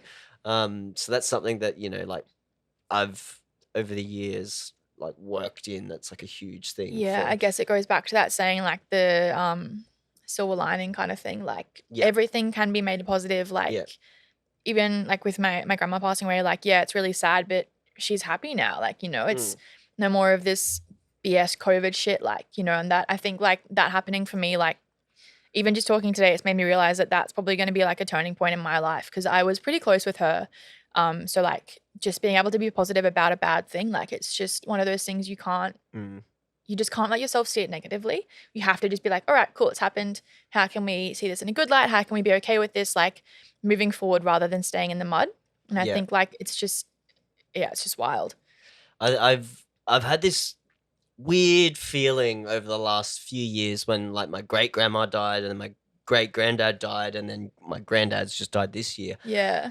Where it's like I almost feel closer to them now that they're not here because I know that their body isn't. Yeah, right. Like my granddad was at a nursing home in Bow Desert. Yeah. But I know he's not there now. Yeah. So now it's almost like even though I can't see them, I have this weird feeling that they're closer to me because I know that physically they're not in another place. Like you feel spiritually connected to them yeah, now. it's weird. Like, yeah. No, I reckon there's definitely like some spirituality kind of thing about that because like, yeah, it's just death and then like where does the spirit go? Or, like, people that believe in ghosts and stuff like that. Like, I think that she'll live on through one of us. Like, I'm weirdly related to her. # accidental incest, but not really. Well, all right, we've got to unpack this. What does # accidental incest mean and how does this Oh man, it's such a fucking wild story. So my dad's dad. So your my granddad on your dad's I think his side. name is Harry or Henry, one of the two. Anyway, Harry is her brother. So your grandma's brother. Yeah. So all right. So your grandma and granddad were brothers. Yeah, brother and sister. Okay. So like my granny is blood related to me. She's my great aunt because she was my dad's aunt. All right, now it's getting confusing. Right? Yeah. But my mum was adopted. Okay, so it's not incest. incest. Yeah. Right? Okay. So like accidental, but not really. But yeah, not so blood. Like, yeah. But yeah. Marriage paper? I don't know what the fuck you want to call it. But so like her last name was Cotterill, dad's last name was Cotterill because they were from the same family. So it just happened that I can't remember how to frame it. But yeah, my granddad and my grandma are brother and sister. Random. Which is fun, but like it's a cool story. It's like yeah. one of those things because it's not legit because my mom was adopted. So like that side of me is different. But so if my dad wasn't a Cotterill, I wouldn't have been related to her any other way than through my mom. And that would have just been through the adoption. But I am blood related to her through that line. So it's like I feel extra close to her because I'm like, I'm double related to you. I'm double related to you. I'm your granddaughter and your great niece. So wild. That's cool. Yeah. It's a fun story. Yeah, I've never heard of anyone like with that. Neither. I remember like I was really young when I found out and I was just like, wait, what? Am I? It's just a head trip when you're young. You're like, yeah. And then like when we were like sorting our papers and stuff at the house, there was like a family tree that was done up by like another family member. Yeah. And I was just like, oh shit, it's real. Like it's not just made up story that like when you're a kid you make up shit to just sound cool. Yeah. Like it was just like people still do it. Then yeah. People still do it. It's like that never happened. Like, oh yeah, is maybe it real? not. Yeah.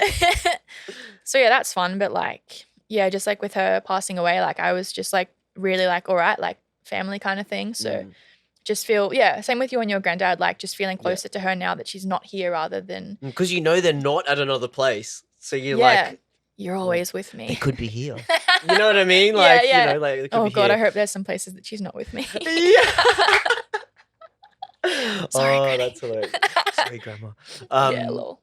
Yeah, that it's crazy, and like I've said a few times to people in probably moments of thinking that I'm got my life under control or whatever, and I'll be like, oh no, like if I died tomorrow, I think I'd be happy. Yeah. Like, and I say that, but you know, like I don't know that that's actually like how I'd feel. Like I would say, like if I got cancer tomorrow, I'd be like, all right, what are we doing? How do we? Yeah. What's the steps? Like we'll try beat it, but if we don't, whatever, we'll give it a good crack though. What do we do? You know what I mean? Like, Yeah. It's like if you and I had a say year that, but I left, may what not. would you do? Yeah, And yeah. like, I guess in the current climate, you do shit all because you can't. But Go like, camping.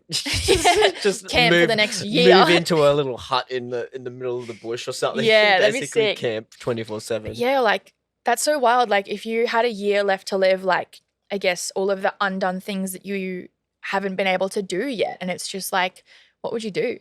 And like if you I'd couldn't, just be working on music all the time. yeah, That's all I would do because that's the one thing everyone's like, when I've been posting all that stuff, it's like, oh, is there anything you haven't done? And I always post back, I haven't written a #1 hit yet. yeah. And they're all like, Actually, I think I saw that they're comment. like, touche. Yeah, fair. I'm like, yeah, I still It's got to do just that. like, I guess until you get put into that moment where it's like in your face, Yeah. up close, like, you know, someone passing away or something, like big life event happening, you don't think about it. And sometimes you can just get too stuck in the motion of living your life. And it's just like, how can I like truly fulfill my life? And like, yeah, it sounds cheesy and whatever, but like if you get to 96, if you get there, fucking congrats. Yeah. But if you get there and you haven't done it, you can't go back and change it. Like, Yeah. why like prolong happiness when you Yeah. could live it every day Yeah. and like do shit you want to do? Yeah. I don't know. Death's a weird thing to It think is. about all It's the time. whack. Hey, but I think it's interesting to think about. And I've always thought of, I'd love to go to I don't know if love is the right word, but I think it would be interesting to go to like a palliative care ward and hang out with, talk to Yeah. people who are, you know, like old, you know, older people who've had life experience who are just Yeah. like, just want to talk. I think that would be interesting to just talk to Yeah, them. I reckon it'd be cool, but it could also be kind of shit because I think that, I guess, because my dad was in palliative care, Yeah. everyone just was just like ready to die. And it's Yeah. just like no one wanted to be talkative, but maybe that's just because I was so young and I didn't like go out there. But like, dad was just an angry little fuck before he went. And I was Yeah. just like, who are you? Like, I never Just got not to have happy that about chat it, with him yeah. to like, you know, talk about life. And I just hear it through mum. But it's like, I think it'd be cool on the flip side of that to go to like young kids who are dying to be like, what would you do with your life if you could live it? And Oh, yeah, that'd it's be depressing, sad, so sad. But like, yeah. if you could go to a kid who's going to die in a week, right? Be like, what would you do with your life if you had one? Write it all down and then go do it. Because like Yeah. kids have That's just like like Make a their Wish, imagination. like on, yeah. but on steroids, like you know, Yeah. like And it's just like you can't make up shit the kids say ever. Like it's just crazy. So like, and as a kid, and they there's say no what filter. they mean. Yeah, they yeah. say There's exactly no what filter. they Like when mean. you're a kid, you're like, I want to be an architect. That was me when I was a kid. And like, you know, it's just like maybe you couldn't go and do that for them now, but it's just like, what shit do kids want to do that adults just don't think about because we're just so stuck in our ways? Like, it's just, yeah, crazy. But yeah, going back to that palliative care thing, like it would be cool to just go and chat. And like, I was lucky that I got to talk with Granny about her life, like before she went, like she was in the army, she lived through a world war, like, you know, all that shit Yeah. she did, it was just like mental. But, you know, you don't get to think about that stuff unless someone's either dying or like, you know, you think about it. So Yeah, it's just crazy. that's interesting. You said that about like how they lived through, you know, so much Yeah. throughout their years and so much change and things. I had one of the Oculus Rift development kits back ages ago, and I put on like just a little thing where you're just sitting in a room with a desk, you know, in the VR, and gave Yeah. it to my great granddad who was like 102. Oh my And God. he put it on and he's like trying to touch stuff and like, you know, and then like all of a sudden, like I just sat down and he just started telling me about how the world's changed throughout his whole life. He's like, I remember when it was just like, you know, horses and carriages going down the streets and then cars came, you know, like Yeah. back then. And I was just like, what? Like, and yeah, and just hearing all of the But things then that it's had like, changed. what's over going to the years. happen when we're 90? Like, That's what I what are we mean. going to see? We'll be Like, growing that arms. scares me. Like, with how, like, our grandparents, like, their generation couldn't really get behind phones and the internet and shit. Like, what are we going to not be able to get behind because we're so, like, closed-minded, but then I'm like, maybe we are in that generation where we're like, cool, we need to grow and develop. Let's keep growing and developing. But I think like at one point in your life, you're either just going to stop out of boredom or just pure your brain can't handle it. And like, you're just going to watch your kids or grandkids, if you have them, like just go through all this shit that you would have seen. And I think that we're lucky enough to have had that, where our grandparents have watched us huge change and develop with technology, where we'll be like, cool, that's really awesome. I can appreciate it and accept it, but I can't fuck with it. Yeah. Well, it's interesting because like my granddad, we were talking about when he went into a nursing home and he had a tracheostomy and stuff, Yeah, so he right. couldn't speak and that. So we got him an iPad and he learned how to use an iPad. Yeah. And he could get on Spotify and listen to all his old songs. He could sync his I love that. Bluetooth speaker to it and listen to his old, because he was a trumpet player, all his old jazz tunes. Like That's dope. and he was on Facebook, and every now and again you'd get a random message from him on your wall and like it Hey, was crazy. Son, how you doing? So I like, well, I think that's majority of the people. I don't necessarily, I think of it as an excuse where they're like, oh, I can't learn that. Oh yeah, I definitely I get used that. to work at Dick Smith and Tandy when I was like growing up, and like yeah, and so I used to sell back when you had MP3 players. Oh yeah. And this old bird, she was like 60, 70, 80, like she was, Yeah. retired and older, and she used to come in just to buy something to figure out how it worked. She's like, I want to stay up to date. She's like, so what are these MP3 players? I've read about them. What I do love they do? that. And she Hell would buy yeah. one, and then and then she'd come in a month later and be like, oh, I've heard about like these things. I want to get that. And then I'd be like, how'd the MP3 player go? And she's like, oh yeah, I've got all my songs. Like Fuck. you know what I mean? Like, so I Yeah. think it's very individual, but it could be very much how those people grew up. Yeah. Yeah. There's very practical back then, about, like a lot of what you learnt in school was to do with what you're going to do as a job when you get older. Yeah. It wasn't so much learning about environmental issues and, like that kind of stuff. I always think about like our grandparents, how much about the environment did they learn back then? Shit. And how much true. did they Yeah. know? And that's why now when we talk about the Yeah. environment and stuff, they don't understand the complexity and how it's all connected. I guess and stuff. because like back then it would have been more just like practical stuff, like that kind of stuff. Whereas now it's more like practical and theoretical and scientific, and there's just the scope has broadened so much. And So I think it's there's just like more so much more. specializations Yeah. too. Because so when you do the practical will be in a specific area for what you want to do. Because Yeah. back then it was like practical for a lot of things, and then and I think it's just the education's changed, and that's why when I think about climate change, when a lot of older people don't really think it's a thing or whatever, I always think, well, it's probably a lot to do with what they were taught when they were growing up and how much they know about the actual topic. Yeah. Because who goes and like learns about things they're not interested in? Oh, when it's they're like older? seeing like all the people at like Apple who they Yeah. go to like the Genius Bar and learn how to use stuff. Like that's really cool. But imagine if you could do that for every topic, for like older people or people who just want to learn. Like there's TAFE and university and shit like that. But like imagine if you could just get a group of people who want to learn about something just to either improve their brain skills and function, or just to genuinely learn about it. Like why can't that be a more readily available source? Yeah. Like I feel like the world would benefit a lot from that if you could have it just as a thing that you can learn, because like Yeah. that's just such a good resource to have. And like, yes, there's the internet and you can do that kind of stuff, but like there's just nothing better than being with a group of people who want to do the same thing or Yeah. learn the same thing, and just like have that. Probably is a thing, but Have being able to ask a question and get the answer back. Yeah. Not have to go look for it. Yeah. Yeah. Someone told me recently about, because VR is such a big thing about like experiences, and he was talking about in the future, he's like, I can't wait till like there'll be no reason why someone in a third world country can't learn grade 4 maths from the best grade 4 maths teacher in the world, because they'll have a VR experience that is sat, the camera sat in there Yeah, right. recording the lesson, and they've pirated it off Pirate Bay, the VR experience for grade 4 algebra introduction, or whatever it is, and anyone in the world could put their VR headset Yeah. in and sit in the classroom and listen to that lesson from the best lecturer in the world, the best teacher in the world, True. Yeah. anywhere at any time. That should be a thing. Yeah.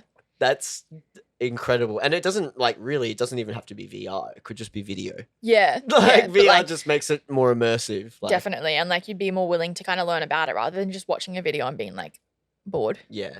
So I think that's it's interesting, like the future of like what that The stuff world, has. like, Yeah, I can't wait to see what happens. Like, yes, I love living my life right now, but damn, I can't wait to be old and just be like, shit, like stuff's changed. it's crazy now. Like, right? Yeah, And like when that's the probably what world's our totally parents and different. grandparents think like about the Yeah. world now. But I think there's been like a very big shift again over a long period of time from like, the 1920s when there was the depression and all of that stuff, when there was like rations and stuff, to now where there's just so many Like things abundance readily and available. waste. Yeah, Yeah. yeah. So it's just It's the like, what do opposite. I reckon we'll go back to whole like made to order stuff, or things that aren't just like mass produced, because like I reckon that'll be like one of the big things with climate change as well. Like that kind of stuff doesn't need to be a thing. Like Yeah, there's and doing stuff your sitting own. on shelves that's not being used. Like why? Like it's just yeah. One of my mates said a while ago that and he works in like environmental spaces and stuff. Yeah. Yeah, I think he's an environmental Nice. architect, Yeah. whatever that would entail. But he was talking about he reckons in the future like energy is going to be individual, so you won't energy will be like a commodity. So we'll all have solar panels and batteries, Oh and yeah, we'll all yeah. make our own energy, and then like you could sell energy to people. Like you can be like, oh, so it'd be like a currency, like a Yeah, commodity, like cryptocurrency almost. yeah, but like I'll give you this battery of 200 amps for those 3 bottles of water. Yeah, You know what I right. mean? Like it'll Yeah. actually be like a tradable commodity, because eventually people will just start making it themselves once it's renewable. Yeah. Like what once we get rid of coal and all that and it's all renewable, Yeah. people will just be like, well, why do I need to pay for it? Why don't I just make it myself? And then Well, think I think eventually, it's actually already a thing kind of. There's a company, an electricity company called Amber. So what they do, they don't charge you like a flat price, they just charge you the wholesale price. So it goes up and down a lot, like with energy specifically. depending on what it is. Yeah, like what time of day it is, what the like where you are is charging. So like if you've got solar and a battery, you can charge up your battery, then run your house from your battery. So it's almost like off grid. Yeah. You're still paying someone to, meter that energy for you, but it's still like you're not paying the man for the, coal fired shit. Like when we moved into where we are now, I looked up a heap of energy places and I was like, I don't want bad energy.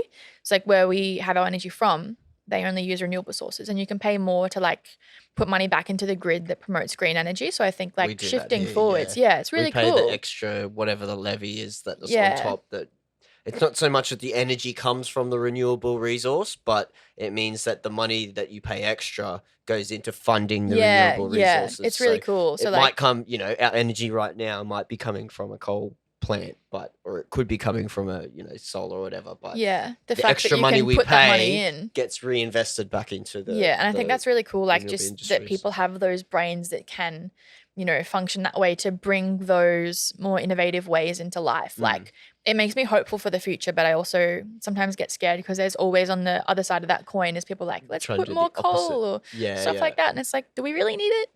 Like, so it's really crazy, but I think like it'll be interesting to see how it goes. Like again, with the shift in the future and how technology will develop and evolve, and how like, kids now will grow up and, have ideas and become world leaders. Like it's just, I'm excited and scared for that kind of shift, but it's like inevitable. So what are you going to do about it? If you're scared, you should just make sure you just go for it then. Yeah. Yeah, that's it. If you're scared. Yeah.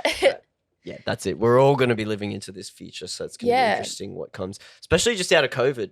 Or what the world's going to look like in a year's time, I think like or 2 years maybe. Who knows how long this thing will go. The for. whole like no hugging or like the physical distance stuff. Like are people going to be like germaphobes or like not know what physical embrace feels like? Because like I love hugging my mates. Like straight up, it's the best feeling. Yeah, yeah. And like you can't replace it with a handshake or a fist bump or a fucking elbow bump, whatever. Yeah. So like people not going to know physical intimacy that isn't sexual, because there's a very big difference. Yeah, yeah. But there's also like you need both, I think. So like if you can't have that physical intimacy with your friends, like are we going to be lacking in that way? Like how are we going to replace that? Yeah. And then like even like with the clubs and stuff, like what's going to happen with them? Like no dancing? Is it going to be all sitting down? And like that kind of pulls you more towards We'll like just all be at home in VR and we'll just be walking around in clubs pretending we're drinking. Yeah, that'd be really And we cool. won't even have to get drunk. Like it'll just make the vision will get blurred in the screen. That's pretty cool. I reckon that'll be a thing. Oh, that sounds terrible. But then, like, imagine if you could do that and not wake up the next day with a hangover. Yeah, well, Yeah. Yeah. Well, I mean, you can do that. Yeah.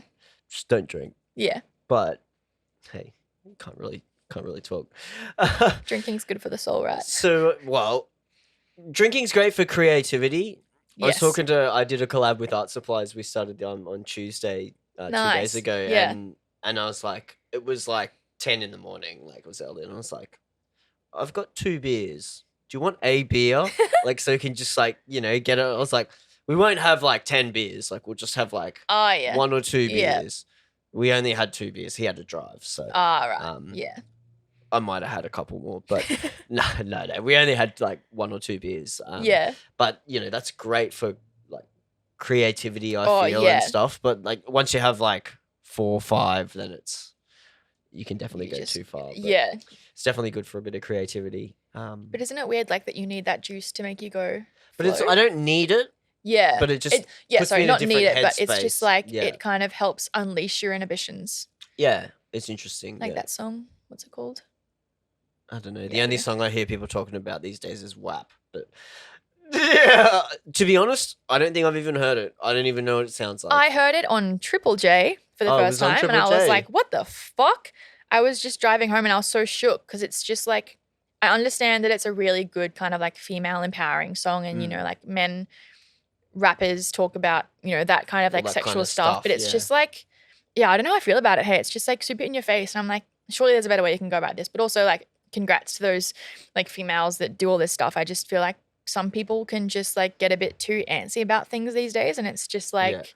Yeah, I don't know. If you don't like a song, don't listen to it. But if you love a song, listen to it. Like it's I'll have just to listen to it. I don't even know what it sounds like. But yeah, I've heard so much about it. Like, yeah. But I feel like that's like with every song that kind of hits it. Like you hear about it for ages, and then it stops because the next new one comes along, and it's just like the cycle of the music. Yeah. Yeah. So what do you got coming up from you? Obviously, it's a weird time in COVID. You're getting into your recycling and your camping and stuff, and you've just gotten into uni. Yeah. So you preparing for that next year and stuff. But anything else you want to do in this last half of the year, or anything apart from go camping and for driving and stuff like that? Well, we have to fix our 4B because it's a bit broken. But once we get that going, I reckon just heaps of camping trips, saving all my money for uni because I'll probably like have to work a bit less, but. Just having that kind of resource there and just continually learning, like not even about environmental stuff, but just, like I watch 4Drive videos and I watch stuff about like minimalism on YouTube and, like environmental stuff, like stuff that interests me, stuff that I want to learn. Like I want to learn about woodworking. Like I want to integrate a wireless charger into our like dresser. It's like where all of our clothes live. So we can just put our phones on top and they charge and it's just nothing there. And it seems so unnecessary, but for me, that's something that I want to even just like learn to have that It's a cool skill. thing to just do. Yeah. And like, I made that. exactly. It's like, oh, where can I get one of these? You can't get one. No, like. I mean, that I kind could of make stuff. you one, but otherwise you can't just get one. like even just going more into like the self-sufficiency. So like, yes, I want to buy something, but it's like, can I make that? Can I do it myself? Like just that kind of thing. Or can I buy parts of it and make it myself? Yeah. So it's just like that kind of stuff. I just want to continually learn, so I can just keep my brain going, but also so that I can get ready to have that flow of learning for uni so that I can like really prosper there.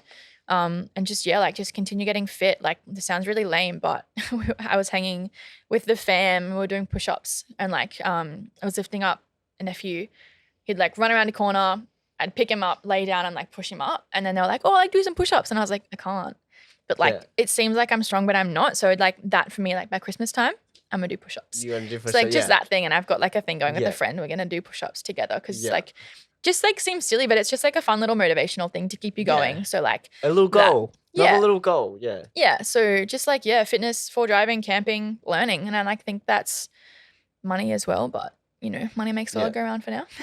So the last thing before we go is I want to know that in this whole little period where you've done the whole, I suppose, self-discovery and you've learned more about yourself, is there anything that you've learned about yourself in this time that you didn't know before that maybe surprised you, or you thought, oh, I didn't think I'd enjoy that, or I didn't think this would be me? Is there anything that sort of caught you off guard where you're like, oh, or I can't believe I thought that? Or I think what I've learned that maybe this is just the first thing that came into my mind, but it's just like the fact that I have no patience. I think that was a thing. And I was like, if I want to do these things, like learn how to fix the 4Drive or like do stuff like build drawers, for instance, or stuff like that. And like what I really need is just to have patience. Mm. And literally, I did something the other day. I can't remember what it was, but I had a bit of patience with it, and I got what I needed out of it. And I was just like, that's never happened before. So I was Yeah. like, I can be patient if I like need to get that outcome. It's just like being patient to get that kind of thing. So like that for me was a bit of an eye opener, because I was just like, I've never been that person. I'm like always just like rough and break shit before, like, you know, doing it delicately and being patient with it. So that was, I guess, the biggest thing that I kind of reading learned. the manual Yeah. or the instructions. I literally downloaded the manual for my car online because it wasn't in the car, because it's a 96 model, so it's old. Yeah. But like, need to learn how to use it. So I was like, I'm not just going to go and fuck around and push a bunch of buttons and break it. Like, I need to, you know, learn that process and be patient with it. So that was a big eye opener for me to like learn to kind of get the goal I need. And it sounds like you've like figured out the steps to make that happen, is because, like you said, break it into the smaller steps. Yeah. Which is what the patience is. Like, Definitely. you know, otherwise you've got the end, you're like, oh, I want to fix the car. And it's like, well, no, you need to learn these little bits first before you get there. Yeah. And like, And even so like understanding that that's got to take place first, which is what patience. Yeah, like the is. patience wasn't something that I like directly thought about, but like looking back, it's something that I've just accidentally incorporated into everything, and now I'm just like, I want it shit, now. yeah. I want to do it now. Let's do it now. Yeah. So I guess like for me, yeah, patience would be one of the biggest things that I didn't realize I could do. I was always just like, no, I can't be patient. But I guess like with the physical thing, like if I'm working on something, it was just like I would just be so bad at having that patience to finish it or fix it or do it. So it's just fun to know that I can for the future. Yeah, that's awesome. Yeah.